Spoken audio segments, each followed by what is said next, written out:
जय श्री राम, हर हर महादेव। मैं अधिवक्ता भागेश श्रीवास्तव वाराणसी से पुनः आप लोग के समक्ष एक वीडियो लेकर हाजिर हूँ। और विषय है उत्तर प्रदेश जो चकबंदी अधिनियम 1953 से संबंधित। आप लोग से आग्रह है कि मेरे इस वीडियो को अधिक से अधिक लोगों को शेयर करें और जो भी इस वीडियो को देखें कृपया आप उसको लाइक करें, बेल आइकन पे क्लिक कर दें ताकि जब भी कोई मैं वीडियो अपलोड करूं आपको तुरंत उसकी सूचना मिल जाए। और सब्सक्राइब भी कर लें और किसी प्रकार का आपका सुझाव हो तो कमेंट बॉक्स में ज़रूर उसको बताएं ताकि हमें ये पता चले कि मैं जो वीडियो बना रहा हूं आप लोग के लिए वाकई में हेल्पफुल भी है कि नहीं है और इसमें क्या सुधार किया जा सकता है। हम लोगों ने चकबंदी अधिनियम के लगभग आधे विषय पे चर्चा कर लिया है और इसका वीडियो भी हमने बना के अपलोड कर दिया है। जो पिछला वीडियो पार्ट 1, पार्ट 2, पार्ट 3 और पार्ट 4 में है उसको आप लोग कृपया देखें। और ये वीडियो पर्याप्त नहीं है, इसके लिए आप लोग को बेयर एक्ट ज़रूर पढ़ना पड़ेगा क्योंकि बिना बेयर एक्ट पढ़े हम इस वीडियो के माध्यम से सब कुछ नहीं बता सकते हैं। खासकर उत्तर प्रदेश हायर जुडिशरी से संबंधित जो भी छात्र या एडवोकेट तैयारी कर रहे हैं तो उनके लिए प्री के लिहाज से तो हर सेक्शन को टच करना ज़रूरी है। रही बात मेंस का, तो मेंस में जो जो क्वेश्चन बन सकते हैं या जिन क्वेश्चनों को कवर किया जा सकता है उसको हम लोग देख रहे हैं और इस पे ही चर्चा किया जा रहा है। अब आते हैं समय न गंवाते हुए मूल विषय पर। तो हम लोग को पढ़ना है अभी अध्याय 4। इसमें हम लोगों ने पढ़ा था कि क्या परिणाम होते हैं चकबंदी क्रियाओं को अंतिम रूप देने के पश्चात। इसमें हम लोग पढ़ेंगे कि जब अंतिम रूप दे दिया जाता है किसी भी चकबंदी प्रक्रिया को तो प्रक्रिया उसमें क्या अपनाई जाती है। और ये धारा 24 से लेकर धारा 30 तक में वर्णित है, 32 तक में है, लेकिन हम लोग को पढ़ना है धारा 24 से लेकर 29 ग तक। अब एक एक करके देखते हैं हम लोग। जब धारा 24 को हम लोग देखते हैं तो उसमें ये चीज़ लिखा गया है कि जब धारा 23 के अधीन कोई भी अंतिम रूप से किसी चकबंदी क्रियाओं को जो योजना तैयार किया जाता है, अंतिम योजना तैयार कर दिया जाता है तो उसके बाद बंदोबस्त अधिकारी एक नोटिफिकेशन जारी करेगा और इस बात का नोटिफिकेशन जारी करेगा कि अमुक दिनांक से यह अंतिम योजना जो है प्रभावी मान लिया जाएगा। अब इसमें कोई बदलाव नहीं होगा, किसी प्रकार का छेड़छाड़ नहीं होगा, लेकिन ये अंतिम नहीं है। अभी हम लोग पिछले भी धाराओं में चर्चा किए थे कि जो रिट याचिकाएँ हैं धारा 52 में दिया गया है। रिट याचिकाओं के अधीन यदि कोई आता है मामला तो उसमें ऐसे बरता जाएगा कि जो भी आदेश हुआ है माननीय उच्च न्यायालय द्वारा या उच्चतम न्यायालय द्वारा कि कोई चकबंदी प्रक्रिया थी ही नहीं, उस तरीके से तैयार किया जाएगा नक्शा वगैरह। पुनः जब हम धारा 6 की बात करते हैं उसमें भी यदि कोई चकबंदी की प्रक्रिया प्रारंभ हो चुकी है और राज्य सरकार नोटिफिकेशन जारी करके ये कह देता है कि अब इस एरिया में इसको निरस्त किया जाता है तो उसका भी परिणाम यही होता है कि मान लिया जाएगा कि कोई चकबंदी प्रक्रिया हुआ ही नहीं था। तो इसको ध्यान में रखते हुए हम लोग धारा 24 पढ़ेंगे और इसमें यह कहा गया है कि बंदोबस्त अधिकारी चकबंदी वह दिनांक निश्चित करेगा जो कटक में विज्ञापित होगा तथा जिस दिनांक से अंतिम चकबंदी योजना प्रचलित होगी उक्त दिनांक को अथवा उसके पश्चात खातेदारों को प्रदिष्ट घाटों पर कब्जा करने का अधिकार होगा। अब ज्यों ही वह दिनांक डिक्लेयर कर दिया जाएगा उस दिनांक के पश्चात जिन जिन व्यक्तियों को घाटा जो प्रदिष्ट किया गया है उस पर कब्जा पाने का वो अधिकारी हो जाएगा। और एक बात और ये कह रहा है कि जो घाटा जिसको प्रोवाइड किया जा रहा है और जो घाटा अपना कोई व्यक्ति छोड़कर किसी दूसरे स्थान पे जा रहा है उस घाटे में यदि किसी प्रकार की समुन्नति है या कोई ऐसा पेड़ है, पौधा है या कुछ इस तरीके का कुआं है या कोई इंफ्रास्ट्रक्चर है जो कि उस खातेदार द्वारा उस जोत की भूमि में किया गया है तो उसका प्रतिकर निर्धारण होगा और उस प्रतिकर को देना होगा या जो छोड़कर गया होगा उसको पाने का अधिकारी होगा। ये 24 सब क्लास 2 कहता है। अब इसके बाद 2 धाराएं रिपील्ड हैं। फिर धारा 27 पे हम लोग आते हैं। धारा 27 ये कहता है कि नए माल का अभिलेख। अब नए माल संबंधित क्या है कि नए रेवेन्यू रिकॉर्ड्स, इसका इंग्लिश वर्जन है नए रेवेन्यू रिकॉर्ड। अब जब हम लोग देखते हैं कि जब अंतिम योजना तैयार कर लिया जाता है तो बड़ा स्वाभाविक है कि अब जब नई योजना तैयार किया गया तो नई योजना के हिसाब से नक्शे भी बनेंगे, नई योजना के हिसाब से खतौनी भी बनेगी, नई योजना के संबंध में सब जो कुछ भी अधिकार अभिलेख में संशोधन किया जाना था, किसी का स्वामित्व से संबंधित था, किसी का सहस्वामी से संबंधित था, तो उन सब चीज़ों को क्लियर करने के बाद एक नया नक्शा तैयार किया जाता है और उन नक्शों के बारे में बता रहा है कि क्या प्रक्रिया होगा। तो वो यही कह रहा है कि जब ये सब कुछ तैयार कर लिया जाता है तो ये धारा 27 में बता रहा है कि उप संचालक चकबंदी जो होगा जिले का, वो इसका पूरा रख रखाव रखेगा और अपने स्तर से जो कुछ भी उसको करना होता है करेगा। अब सारी प्रक्रियाओं का जिम्मेदारी जो होती है वो उप संचालक चकबंदी के ही ऊपर जाता है, क्योंकि वो पद नाम भले दिया गया, वो जिले का कलेक्टर होता है। अब जिले के कलेक्टर के ही अधीन ये सारी प्रक्रियाएं होती हैं। अब इसमें एक बात ये कहा गया है कि सब क्लास 2 में 27 के कि उपधारा 1 उपबंधों के अनुसार तैयार किए गए अधिकार अभिलेखों की सभी प्रविष्टियां ठीक मानी जाएंगी जब तक उनके विरुद्ध प्रमाणित न कर दिया जाए। मतलब ये जो कुछ भी नया अभिलेख है, अगर जो इस पर भी कोई चैलेंज करने की बात आती है, ऐसा कोई व्यक्ति है कि नहीं साहब आपने जो कुछ भी ये नक्शा बनाया है ये एकदम गलत है, ये धरातल पे है ही नहीं, तो जब तक इस चीज़ को साबित नहीं कर दिया जाता है तब तक वो सब कुछ सही माना जाएगा। ये उपधारा 2 बताता है। और ये भी कह रहा है कि उपधारा 3 धारा 52 के अधीन विज्ञप्ति जारी होने के पश्चात कलेक्टर अपने द्वारा पहले रखे जाने वाले नक्शा, खसरा तथा अधिकार अभिलेख के स्थान पर उपधारा 1 के अनुसार तैयार किए गए नक्शा, खसरा तथा अधिकार अभिलेख रखेगा। वही बातें हैं जो अभी हम पूर्व में कह चुके हैं कि जो कुछ भी पुराना चीज़ था उसके स्थान पर अब ये नया चीज़ को अमेंडमेंट करके रखा जाएगा। लेकिन ऐसा भी नहीं कि पुराने नक्शे को, सब चीज़ों को नष्ट कर दिया जाएगा, वो भी रहता है रिकॉर्ड में, ताकि जब कोई किसी व्यक्ति को ऑब्जेक्शन करना होता है तो उसका अभिलेख भी जांच करता है और इस अभिलेख से टैली करके देखा जाता है कि क्या वाकई में उसके साथ अन्याय हुआ है कि न्याय हुआ है। अब जब हम 28 पढ़ते हैं तो इसमें देखा जाता है धारा 28 में कि कब्जा दिलाने की बात कही गई है। तो कब्जा दिलाने की बात में ये कहा गया है कि जब भी सहायक चकबंदी अधिकारी ऐसे खातेदार या भूमि प्रबंधक समिति से प्रार्थना पत्र प्राप्त होने पर जिसे अंतिम चकबंदी योजना के अंतर्गत चक या भूमि प्रदिष्ट की गई हो, और इसमें एक बात और कहा गया कि जहां राज्य सरकार के लिए कोई जमीन या चक प्रदिष्ट किया गया उनके लिए प्रार्थना पत्र देने की जरूरत नहीं है। बाकी लोग के लिए प्रार्थना पत्र प्राप्त होने पर सहायक चकबंदी अधिकारी धारा 28 के अधीन वो उस व्यक्ति को जिसको चक प्रदिष्ट किया गया है 6 महीना के भीतर, 6 माह के भीतर यथास्थिति जो भी होगा व्यक्ति उसको, चाहे वो राज्य सरकार हो चाहे वो व्यक्ति हो, जो भी स्थिति बनती है यथास्थिति में उसको चक प्रदिष्ट कराया जाएगा, कब्जा दिलाया जाएगा इस 6 महीना के भीतर। अब इसमें एक प्रोविजो भी है कि किंतु प्रतिबंध यह है कि जब तक कि सहायक चकबंदी अधिकारी उन कारणों से जो अभिलिखित किए जाएं या निर्णय न करे कि फसल पर भी कब्जा दिलाया जाएगा, उपर्युक्त प्रकार से कब्जे का दिलाया जाना उक्त व्यक्ति के जिसके कब्जा संक्रमित किया गया हो, कब्जा दिलाने के दिनांक पर उक्त चक या भूमियों या उनके भाग पर खड़ी फसलों को पालने, पोसने और उन्हें एकत्र करने के अधिकार पर प्रभाव न पड़ेगा। इसके पीछे रीज़न ये दिया गया है कि जब कोई व्यक्ति अपने खेत में कोई फसल लगाता है तो हम लोग के यहाँ 2 फसल चलता है, रबी और खरीफ, तो चकबंदी क्रियाओं को कार्यान्वित करने में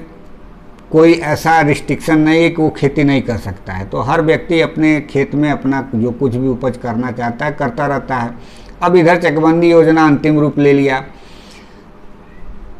और 6 महीना के अंदर सबको इधर से उधर जो है प्रदिष्ट घाटों को जो है कब्जा दिलाया जा रहा है। तो ये वही बात कह रहा है कि जिसमें कोई फसल खड़ी हो गई है उसके लिए क्या होगा। तो इसमें 2 बातें कही गई हैं। इसका भी प्रोविजो है। एक बात ये कही गई है कि एक तो उसको जो कोई भी व्यक्ति उसमें फसल उपजाया है उसको काटने तक का अधिकार होगा। यदि बाय द वे वह व्यक्ति जिसको घाटा प्रोवाइड किया गया वो ऑब्जेक्शन करता है कि नहीं अब हमको प्रदिष्ट कर दिया गया तो हमें अधिकार मिलेगा, तो बाकायदा उस फसल का एक मूल्यांकन किया जाएगा अधिकारी द्वारा, और उसका जितना मूल्यांकन में आता है उसका प्रतिकर उस व्यक्ति को दिया जाएगा कि ठीक है आप ज़मीन तो आपको मिल ही गया है, फसल भी आप लेना चाहते हैं फसल भी ले लीजिए, लेकिन इस फसल का जो भी प्रतिकर होता है उस व्यक्ति को दे दीजिए जिस व्यक्ति ने इस फसल को बोया था। ये सब क्लास 1 का ही प्रोविजो है 28 धारा 28 में। अब सब क्लास 2 क्या कह रहा है कि यदि सब कुछ होने के बाद 6 महीना व्यतीत हो जाता है और किसी प्रकार का कोई ऑब्जेक्शन नहीं होता है, कोई समस्याएं नहीं आती हैं, तो 6 महीना के पश्चात ये मान लिया जाएगा कि सबको कब्जा मिल चुका है। अब इसमें यही बात कहा गया है कि 6 महीने का जो ड्यूरेशन है उसमें कब्जा दिलाया जाता है और 6 महीने के पश्चात हर व्यक्ति के बारे में यही समझा जाएगा कि वो अपना अपना कब्जा प्राप्त कर लिया है और उनका जो भी उस ज़मीन में जो अधिकार स्वतः थे वो सब कुछ उनको प्राप्त हो चुके हैं। अब आते हैं हम लोग धारा 29 पे। धारा 29 प्रतिकर की बात करता है। अब प्रतिकर किस बात की है, वही जो अब हम लोग उसमें प्रोविजन पढ़े हैं उसी को थोड़ा सा एक्सप्लेन कर दिया है कि यदि धारा 28 के दिन खड़ी फसलों पर भी कब्जा दिलाया जाए तो सहायक चकबंदी अधिकारी उस भूमि के खातेदार द्वारा जिसे कब्जा दिलाया गया हो ऐसी फसलों के संबंध में देय प्रतिकर को नियत रीति से अवधारित करेगा। सीधी सी बात है कि जिस व्यक्ति का फसल है उसके फसल का मुआवजा उसको मिलना चाहिए। अब इसमें भी एक रिलीफ दे रहा है कि उपधारा 1 के अधीन आज्ञा से क्षुब्ध कोई व्यक्ति आज्ञा के दिनांक से 15 दिन के भीतर चकबंदी अधिकारी के समक्ष अपील प्रस्तुत कर सकता है जिस पर उसका निर्णय अंतिम होगा। ये प्रतिकर संबंधी जो मामले आ रहे हैं विशेषकर धारा 28 में जो कि कब्जा बदलने के उपरांत जो उस में फसल लगे हुए हैं या पेड़ पौधे हैं उसके संबंध में क्या इनको मिलेगा उस विषय पे सहायक चकबंदी अधिकारी द्वारा जो निर्णय हो रहा है उससे यदि कोई व्यक्ति क्षुब्ध है तो वो व्यक्ति 15 दिन के भीतर चकबंदी अधिकारी को अपील कर सकता है और उस अपील पे निस्तारण जो भी होगा अंतिम मान लिया जाएगा, उसका फिर कोई अपील नहीं होगा। और 29 का बताता है धारा 29 का कि प्रतिकर की वसूली कैसे होगी, तो वसूली का प्रावधान हर जगह वही होता है कि जैसे कोई व्यक्ति ऐसा है कलेक्टर जो भी राजस्व की वसूली करता है उस तरीके से वो प्रक्रिया अपनाएगा और उसकी वसूली की जाएगी। और 29 का सब क्लास 2 एक बात कह रहा है कि यदि अधिनियम के अधीन देय प्रतिकर धारा 24 अथवा 28 के अधीन जैसी भी स्थिति हो कब्जा पाने के दिनांक से 3 महीने के भीतर पूर्णतः या अंशतः अदा न किया गया हो तो ऐसी धनराशि पर जो इस प्रकार अदा की गई हो 6% प्रति वर्ष की दर से ब्याज लिया जाएगा। अर्थात यह हुआ कि जिस व्यक्ति के ऊपर आदेश किया गया है कि आप इतनी धनराशि प्रतिकर के रूप में देंगे, वह व्यक्ति 3 महीने तक इस आज्ञा का आदेश का अवहेलना करता है और उसको प्रतिकर नहीं देता है, तो इसमें ये बात कही गई है कि उसको 3 महीने पश्चात फिर 6% के हिसाब से उसको ब्याज भी देना पड़ेगा। अब धारा 29 क क्या कह रहा है, सार्वजनिक प्रयोजनों के निमित्त भूमि दिए जाने के कारण मालगुजारी में कमी। अब जब धारा 8 का हम पढ़े हैं तो उसमें कुछ सिद्धांत बनाए जाएंगे, कुछ सार्वजनिक प्रयोजन से संबंधित कटौती किया जाएगा जोतदारों से, और जिस जोतदार का चक कटौती करने के पश्चात जो उसका मालगुजारी होता है उसमें ये कह रहा है कि कमी किया जाएगा। बट स्वाभाविक है, अगर किसी व्यक्ति का 1 बीघे का चक हो और उस 1 बीघे में 10% की कटौती हो गई हो तो मालगुजारी तो फिर उसको 1 बीघे की देनी नहीं पड़ेगी, उस 10% तक कटौती कर दिया जाएगा उसके मालगुजारी में। और इस प्रक्रिया को अंतिम योजना चालू होने के पहले ही किया जाएगा, क्योंकि जब भी प्रकाशन होगा अंतिम योजना का तो ये जो 10% की कटौती करके अभी हम लोगों ने पढ़ा धारा उसमें 27 में सॉरी 28 में कि कैसे जो है जिलाधिकारी खासकर उप चकबंदी अधिकारी जो होते हैं कब्जा दिलाते हैं। तो कब्जा दिलाने के पहले जब भी इन लोगों को चक प्रदिष्ट किया जाएगा तो उसके मालियत के बराबर होगा, इक्विवेलेंट जाएगा। तो ये जो 28 की बात कह रहा है और 29 क की बात कह रहा है, इन दोनों में एक चीज़ ये देखने को मिल रहा है कि ये जो प्रक्रिया अपनाई जा रही है, इस प्रक्रिया को पहले पूरा किया जाएगा, कब्जा दिलाने के पहले ही,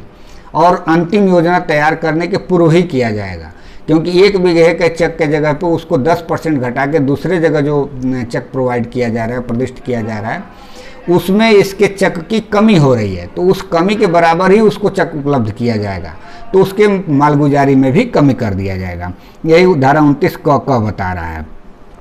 और इसमें भी ये कह रहा है कि उपधारा 2 कि उपधारा 1 के दिन की गई कमी से क्षुब्ध कोई खातेदार धारा 20 के दिन प्रारंभिक चकबंदी योजना के प्रकाशन के दिनांक से 15 दिन के भीतर सहायक चकबंदी अधिकारी या चकबंदी अधिकारी के समक्ष आपत्ति प्रस्तुत कर सकता है। तो ये जो कुछ भी यहाँ पे दिया गया है, हमको धारा 20 के साथ में पढ़ना पड़ेगा, और यह बात धारा 8 को भी दिमाग में रखते हुए पढ़ना पड़ेगा कि जब भी ये प्रारंभिक योजना प्रारंभ किया जाता है, तैयार किया जाता है और उसका प्रकाशन किया जाता है, तो उसमें सब कुछ नए नक्शे और खतौनी ये सब कुछ तैयार करके ये प्रकाशित किया जाता है। तो उसमें मालगुजारी की भी कमी करके प्रकाशित किया जाएगा, और उसी समय ये सारी चीज़ों को आपत्ति करना होता है। अगर जो कोई आपत्ति नहीं किया तो बाद में फिर उसके लिए दिक्कत खड़ा होगा। अब इसके बाद एक और बात आती है, 29 ख बताता है कि सार्वजनिक परियोजनाओं के निमित्त खातेदार द्वारा दी गई भूमि के लिए प्रतिकर क्या होगा। अब एक तो हो गया पेड़ कुआं तालाब वाला जो था, सॉरी तालाब इसमें बार बार आ जा रहा है, पेड़ कुआं या ऐसी कोई समुन्नति हो उस चक में, तो उसके लिए जो प्रतिकर होगा उसका तो आकलन कर लिया जाएगा कि कितना है, पेड़ का मालियत कितना होना चाहिए, एक कुएं का कितना होना चाहिए, ट्यूबवेल का कितना होना चाहिए, इन सब चीज़ों का अलग से आकलन किया जाएगा। लेकिन जहाँ कटौती की गई है, किसी सार्वजनिक परियोजना के निमित्त कोई खातेदार ने अपने अंश का जो दान किया है या उसका जो है राज्य सरकार द्वारा लिया गया है, तो उस जमीन का जितना मालगुजारी होता है, जो कटौती किया गया है, ऐसा नहीं कि पूरे ज़मीन का, जो कटौती करके राज्य सरकार में निहित हो रही है, सार्वजनिक परियोजनाओं में जो ज़मीन निहित हो रही है, उसका यदि कोई संक्रमणीय अधिकार वाला भूमिधर है, ट्रांसफरेबल राइट वाला, तो उसको 4 गुना मिलेगा उस मालगुजारी का प्रतिकर, और कोई नॉन ट्रांसफरेबल वाला अधिकार वाला कोई व्यक्ति है तो उसको 2 गुना मिलेगा। और इसमें ही सब क्लास 3 कह रहा है कि यदि कोई ऐसा व्यक्ति है जो व्यक्ति आसामी के रूप में उस संपत्ति को धारण किए हुए है, जिस समय इसकी चकबंदी क्रियाओं के अधीन चक इधर से उधर प्रदिष्ट किया जा रहा है, तो उसको क्या मिलेगा। तो आसामी को इसमें बताया गया है कि जो भी ऊपर ट्रांसफरेबल ये भूमिधर विथ ट्रांसफरेबल राइट वाले हैं या भूमिधर विथ नॉन ट्रांसफरेबल राइट वाले व्यक्ति हैं, उनको जो कुछ भी ये 2 गुना या 4 गुना धनराशि मिल रही है, उसका 5% इनको मिलेगा। ये 29 ख है। 29 ग में क्या करा कि सार्वजनिक परियोजनाओं के निमित्त दी गई भूमि का निहित होना। अब इसमें जो बात कहा गया है कि संपत्ति की कटौती करने के बाद जो सार्वजनिक परियोजनाओं से जो संपत्ति दी जा रही है, तो वो किस में निहित होगा, तो ये बात वही करे, या तो राज्य सरकार में होगा या ग्राम सभा में होगा या चकबंदी समिति में होगा। जो भी होगा कंडीशन, वो माना जाएगा कि उनको वो प्रदिष्ट कर दिया गया है और वो कब्जा पा लिए हैं। ये हम लोग का प्रक्रिया है। यहाँ हम लोग का सब ये विषय ख़त्म होता है। हमें आशा है कि सभी लोगों को बात समझ में आ गई होगी, और इस वीडियो को अधिक से अधिक लोगों को शेयर करिए, क्योंकि जो भी व्यक्ति उत्तर प्रदेश